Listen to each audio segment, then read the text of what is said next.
Hi everyone, and welcome to Baseline Feed. We're in the middle of Season 2, and this is the bonus episode number 3. First of all, thank you for being so faithful and coming back to us every other week. In this unique episode today, a la H.G Wells, people become meat for another race of beings, but to what end? In a story by George Salis, we'll hear the voices of Erik Fones, Julia Wood, and Cassidy Morris. Please enjoy a futuristic, not-so-crazy story, Bait.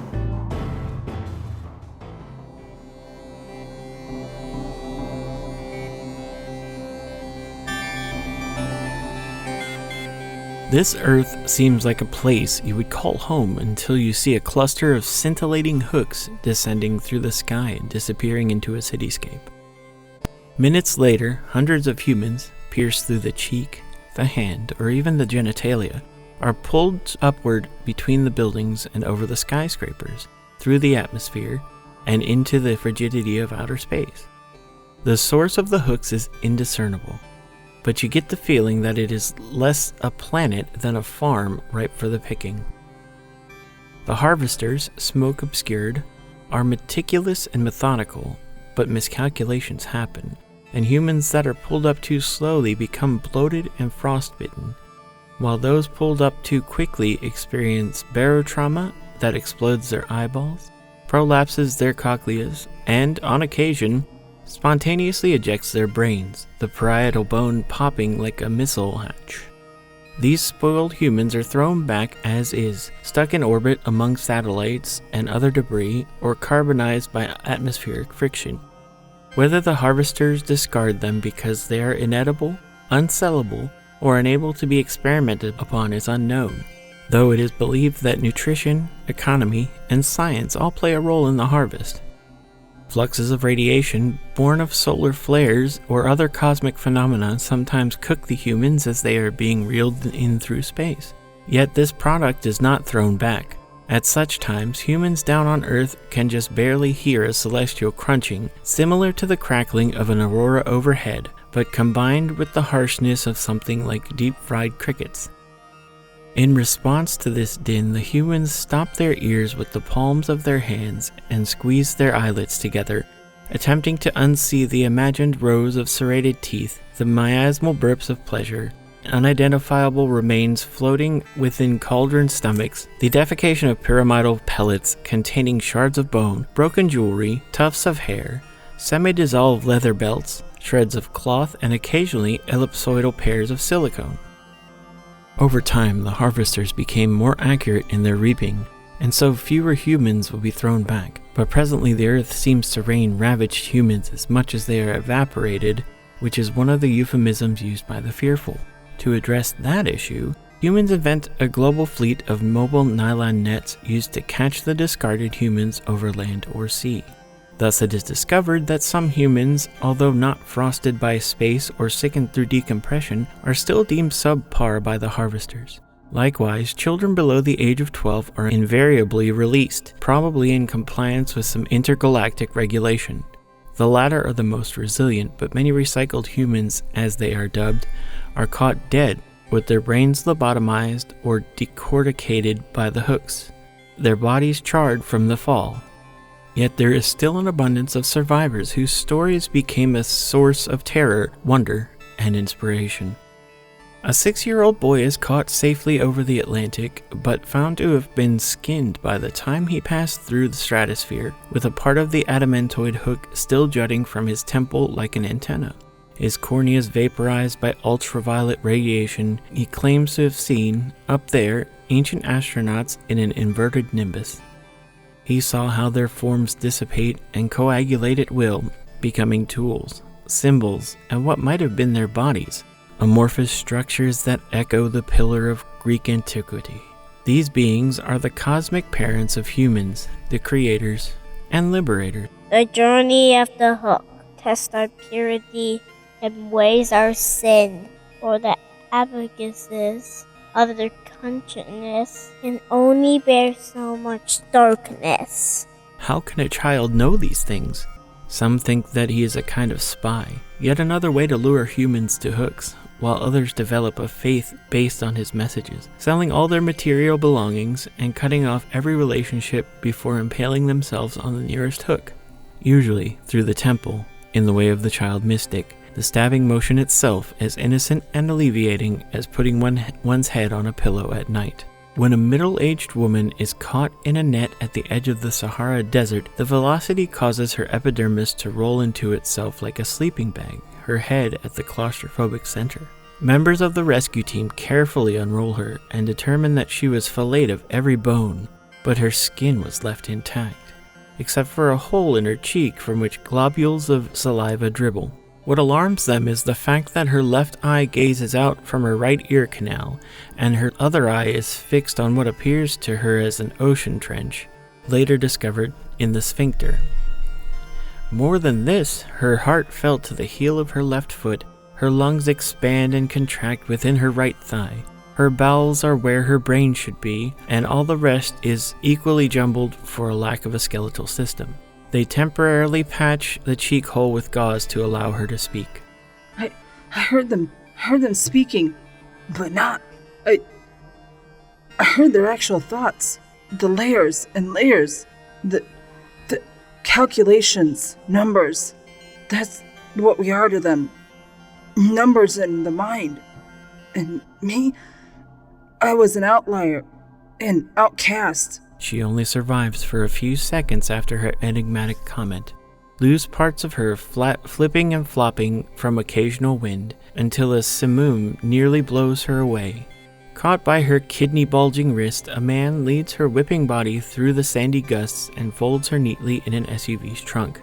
By being an organ donor, she is able to save other recycles. At her funeral, she is lowered into the earth inside a matchbox for a coffin. Because of her, the term spineless is now synonymous with bravery and resilience. These tales of survival feud a kind of arms race between the harvesters and the harvested. First, a brain trust is assembled by almost every government to determine what exactly attracts humans to the hooks. But this proves futile, for it is a mystery shrouded by amnesia and mythology. Some say you hear soothing music, with coveted items of the masses, like smartphones or sex toys, glistening on the tips of the hooks. Others believe you are pulled in by the sobbing voices of deceased loved ones, finding them spiked through the chest and begging to be saved. A few conjecture there is a sibilant snake coiled around each hook like a worm, entreating you as if you were Eve, offering apples of knowledge, figs of immortality, a feast of the sensorium and the soul. Regardless of whatever temptation, the governments agree on a global law that forbids anyone within 5 miles of a hook and, like a total eclipse, to never look at one directly. In the event of a hook cluster, cities are made to evacuate. Strategically placed megaphones rattle buildings' windows with cautionary announcements. The hooks do not have your best interests in mind. Do not approach the hooks. Families sardined in cars drive past billboards that read, "Stay happy and hookless," with a vintage vista of undisturbed family life in the background.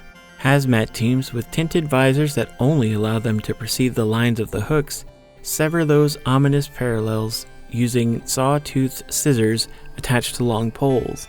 The grounded hooks are then treated like irradiated bear traps, and so the other hazmat team members drive over them in a tank-like vehicle, finding the hooks via GPS and sucking them into a vat of acid. Over time, the harvesters reinforce their lines with a plasmid aura that liquefies the scissors. They also infect the billboards and announcements with subliminal messages that equate the hooks with a shortcut to paradise. The humans soon develop meteorology systems that forecast the when and where of a hook cluster arrival. Less wind, more moisture in the air, the presence of fog to hide the hooks, and more help develop to determine where they will descend next. This makes evacuation more effective and less haphazard. In response to this, the harvesters eventually deployed clusters of hooks, catching the populations mid-exodus. So continues the game of cat and mouse, until you see a cluster of hooks descending not upon a city, but a country, then a continent. Across the globe, hooked humans are being pulled through the clouds, the spheres, looking down on a world shadowed by themselves, by an entire species. The few million or so humans who are not caught immediately begin their immigration to an unfinished project, evading falling shoes, hats, glasses, and bodily fluids along the way. At the center of each continent is an incomplete underground metropolis. This will be the final step in the arms race, claim the world leaders, who are now being reeled in by the harvesters, inhaling between screams the metallic stench of outer space. Here they will live and flourish in peace. Due to their intercontinental reaping, the harvesters are forced to incubate and breed humans, then throw them back down in a newly developed shrink wrap that dissolves by the time they arrive on the ground. Amid desolate cities, the test tube humans become savage cannibals, reminding the harvesters of the tainted meat of a millennia past. Yet the harvesters are not unwise to the layer of prime crop hidden beneath the surface, and after a century passes, they released a moon-sized chum bucket into orbit that slowly tipped over and poured alamones all over the earth. Golden spheres resembling dandelion seed heads swirled through the stratosphere and the troposphere, the beginning of a nuclear summer. The nostrils of humans twitched among the balm, the aroma, the perfume, the bouquet, the incense. They emerged from their subterranean safety to witness what appears to be a shattered sun-sparkling sky. Many stuck out their dry tongues to let stray flecks settle on their taste buds and melt into a sexual urgency. Others took deeper breaths and experienced a desperate depression. Some picked up handfuls of the accumulated alamones and ground them into their eyes, and then used their stained fingers to brush their gums, quivering with euphoric revelation. The final goal of these states to mind are the same. Every human skewers themselves on the nearest hook with divine gratification. Not long after, the harvesters net the entirety of the earth and begin to haul it away. The few thousand humans that survive the maelstrom of alamones are catapulted into the net by the interruption of the planet's rotation, then pressed back down to Earth's surface as the net tightens. Eventually, the lack of sunlight causes a worldwide ice age, which has the benefit of keeping the meat preserved. If the humans could open their frozen eyes, they would see other netted planets being pulled next to theirs like the trophy heads of colossi.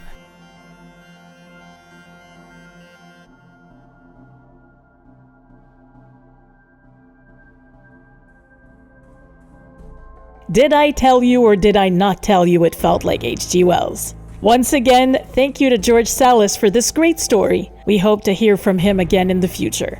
Let's also highlight our voice talent: Erik Fones, Julia Wood, and Cassidy Morris. Production, musical arrangements, and episode artwork by moi, CM Peters. If you're a writer and would like to submit a story to us, remember the address submissions@baselinefeed.com. You have until the end of April for Season 3.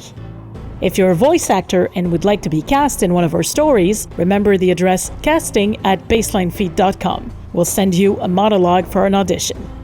We are also on Patreon if you'd like to support us. We have different tiers for different means. Also, we have a server on Discord if you'd like to join us for movie night, for game night, or just a chat. Our next episode will come in 2 weeks. In the meantime, if you've missed an episode, check out our website, baselinefeed.com. Thank you so much, and see you soon.